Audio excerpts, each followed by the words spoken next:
क्या हुआ ऑपरेशन सिंदूर में, कैसे हुआ ऑपरेशन सिंदूर, यह आज हम आपको बताते हैं। 7 मई 2025 की सुबह सुबह जब दुनिया नींद में सोई थी, तब भारतीय सशस्त्र बलों ने ऑपरेशन सिंदूर को अंजाम दिया। भारतीय वायुसेना के मिराज 2000, सुखोई 30 और स्वदेशी तेजस लड़ाकू विमानों ने आसमान से गर्जना कर दी।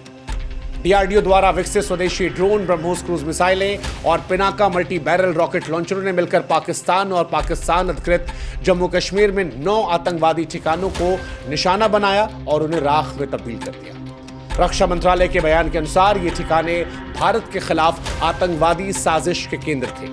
सैटेलाइट इमेजरी और ह्यूमन सिग्नल इंटेलिजेंस के आधार पर इन ठिकानों को चुना गया ताकि सटीकता जो है आतंकवादी ठिकानों को लेकर 100% रहे। और कई निशाने लगाए। रावलपिंडी में लगाया गया, जहां लश्कर तैयबा का सबसे बड़ा प्रशिक्षण शिविर है, जहां आतंकवादियों को पाकिस्तान हथियार देता है, विस्फोटक देता है, ड्रोन हमले की ट्रेनिंग दी जाती है।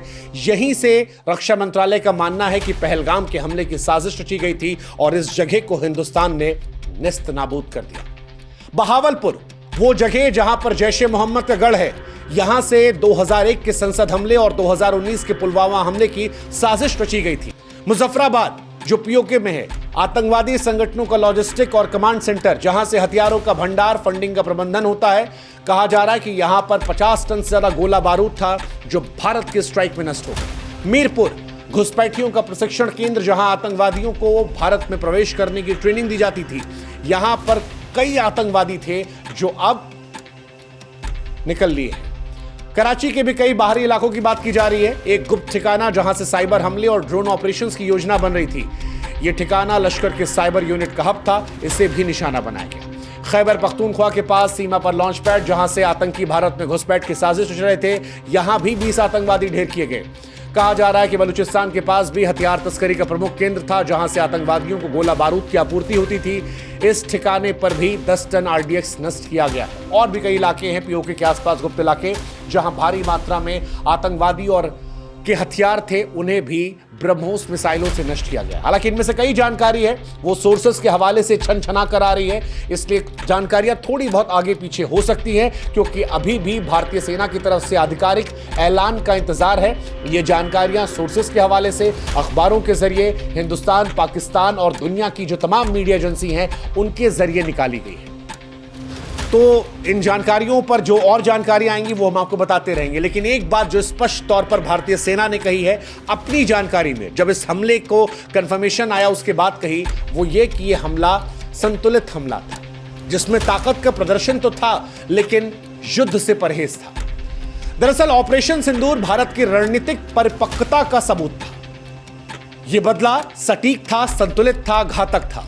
भारत ने आतंकवादी ठिकानों को तो निशाना बनाया, लेकिन पाकिस्तान की सेना को निशाना नहीं बनाया गया, पाकिस्तान की आवाम को निशाना नहीं बनाया गया, रिहायशी इलाकों को निशाना नहीं बनाया गया, बच्चों को, औरतों को, पुरुषों को निशाना नहीं बनाया गया। इसकी वजह थी भारत पाकिस्तान से युद्ध नहीं चाहता। भारत चाहता है कि पाकिस्तान को यह एहसास कराया जाए कि जो तुमने पहलगाम में किया, जिनको पाल पोस कर किया, उनको नष्ट करने की क्षमता हमारे अंदर है, इसलिए हमें छेड़ो मत, छेड़ोगे तो छोड़े नहीं जाओगे। इसीलिए भारत ने सैटेलाइट इमेज, सिग्नल इंटेलिजेंस के साथ सटीक हमला किया कि पाकिस्तान को जवाब देने का मौका ना मिले। मॉक ड्रिल के उन्हें जाल में फंसाकर हमला किया और यह हमला पाकिस्तान को एक संदेश है। यह बदला सिर्फ सैन्य नहीं, मनोवैज्ञानिक और आर्थिक प्रहार के तौर पर भी है, जिसमें भारत दुनिया को भी यह बता रहा है कि यह नया भारत है, जहां पर हम लोगों को उकसाते नहीं हैं, हम पहला हमला नहीं करते हैं, लेकिन हम बर्दाश्त भी नहीं करते हैं। और इसीलिए आज हम कह रहे हैं कि ऑपरेशन सिंदूर भारत की केवल एक सैन्य जीत नहीं है, ये भारत के अमर गौरव, उसके सांस्कृतिक ताकत, उसके अजय संकल्प की गाथा है। ऑपरेशन सिंदूर आज उन तमाम विधवाओं के लिए एक श्रद्धांजलि है जिनके सुहाग को आतंकवादियों ने छीना। ये उन तमाम महिलाओं के सम्मान की रक्षा थी जिन्हें आतंकवादियों ने धमकाया। ये पाकिस्तान के लिए एक अंतिम चेतावनी थी, जो देश मसूद अजहर, हाफिज सईद और ओसामा बिन लादेन जैसे आतंकवादियों को पनाह देता है। यह संदेश था कि भारत को छेड़ो मत, और अगर छेड़ोगे तो भारत तुम्हें नहीं छोड़ेगा।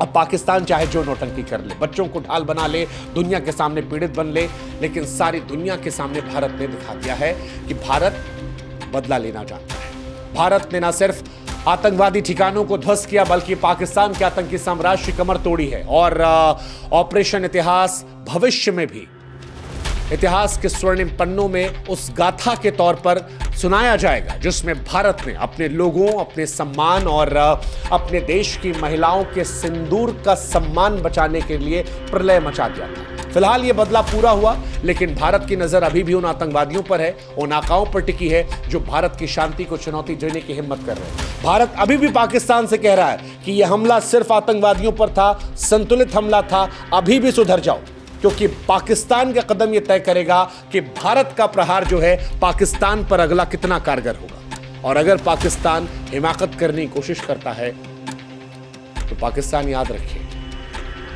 1947 में पाकिस्तान का जन्म हुआ था। कहीं ऐसा ना हो कि 2025 उस आखिरी तारीख के तौर पर आए जब दुनिया ये कहना शुरू करेगी एक था पाकिस्तान। जय हिंद, जय भारत, नमस्कार।